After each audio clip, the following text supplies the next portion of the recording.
आदरणीय दादा भुजबळ साहेब, राजे साहेब, तटकरे साहेब आणि सन्माननीय व्यासपीठ उपस्थित सर्व बंधू भगिनी, तरुण मित्र, पत्रकार मित्र, तटकरे साहेबांनी दादांनी 10 वेळा वित्त खात्याची जबाबदारी मिळाल्यानंतर 10वं बजेट सादर केलं होतं आणि ते बजेटचं एक वेगळं रूप आपल्याला सगळ्यांना पाहायला मिळालंय. त्याच्यात मी फार जाणार नाही, परंतु मला एक माहित आहे, हे आदिवासी विभागाचं 54वं बजेट होतं. आत्राम साहेब 54 वेळा 9.35 असं दरवर्षाला बजेट मिळायला हवं होतं, पण ते फक्त आणि फक्त 54 वर्षात पहिल्यांदा 9.35च्या वर ज्या आदिवासी विभागाचं बजेट दिलं त्याबद्दल मी दादांचं आदिवासी समाजाच्या वतीनं आणि आपल्याही वतीनं त्याचं कारण सांगतो. आदिवासी हे नाव आहे, विकास हा निव्वळ आदिवासीचा वैयक्तिक लाभाचा सोडता रस्ता केला तर त्याला काय आदिवासीचा असं बोर्ड लिहिलेलं राहत नाही का बाबा याच्यावरून आदिवासीच गेला पाहिजे. म्हणजे त्या पैशाचा विनियोग हा पूर्ण राज्यभर अतिशय चांगल्या पद्धतीनं झालेला हा 54 वर्षातला पहिला दिवस आणि म्हणून मी दादांचं कौतुक करतो, दादांचे आभार मानतो. दादांच्या कामाच्या आणि शिस्तीच्या स्वभावाच्या संदर्भात सगळ्यांना आपल्याला माहित आहे. मी आताच मिटकरी साहेबांना म्हणत होतो का हे एक कडवं लागू पडतं का दादांना. कोणतं? फणसाच्या अंगी काटे.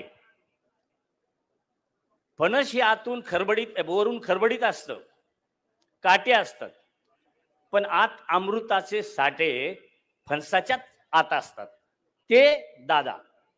शिस्त शिस्त, टायमिंग टायमिंग, स्वच्छता स्वच्छता, क्वालिटी क्वालिटी. आणि म्हणून दादांना अमृताच्या गऱ्यांसारखं म्हणायला मला नाही वाटत का कोणी त्याच्यावर ऑब्जेक्शन घेईल. त्याचप्रमाणे ऊस डोंगा परिरस नव ढंगा, काय भुलला शिवरलिया रंगा. आणि म्हणून मी आपल्याला विनंती करेन, विरोधक येतील, वेगवेगळ्या पद्धतीचे प्रयोग करतील, वेगवेगळ्या पद्धतीचं वातावरण निर्माण करतील, गैरसमज पसरवतील, तर आपल्याला माहित आहे का त्या वरच्या रंगाला आपण न भूलता दादांच्या बरोबर आपल्याला सगळ्यांना राहायचं आहे. दादांना मी शब्द देतो, दादा तुमच्याजवळ भुजबळ साहेब आहेत आणि भुजबळ भुजात तुमच्या बळ द्यायला भुजबळ साहेब आहेत, कारण त्यांनी जे याच एक छोटस उदाहरण सांगेल. नाथाच्या घरची उलटी खून वळचणीचं पाणी आड्याला नेलं, ते भुजबळ साहेब.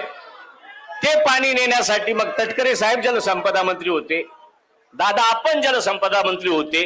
या पश्चिम वाहिन्या पूर्व वाहिन्या करण्यासाठीच आपण दोघांनी सुरुवात केली. आपल्या दोघांचं मध्यंतरी सरकारची गडबड झाली, सगळ्या योजना बंद पडल्या होत्या, पण आपण येताच पुन्हा उभारी देऊन त्या ठिकाणी चांगल्या पद्धतीची कामं सुरू झालीत. आणि म्हणून भुजबळ साहेब सांगतीलच, पण आम्ही नाशिकमध्ये, धुळ्यात, जिथं जिथं आमचं जमतं, जिथं जिथं बेनिफिट आपण दिलाय, तिथं निश्चित आम्ही सगळ्याचे सगळे आमदार आपल्या बरोबर निवडून देण्याचं काम करू, अशी मी सर्वांच्या वतीनं खात्री देतो आणि थांबतो.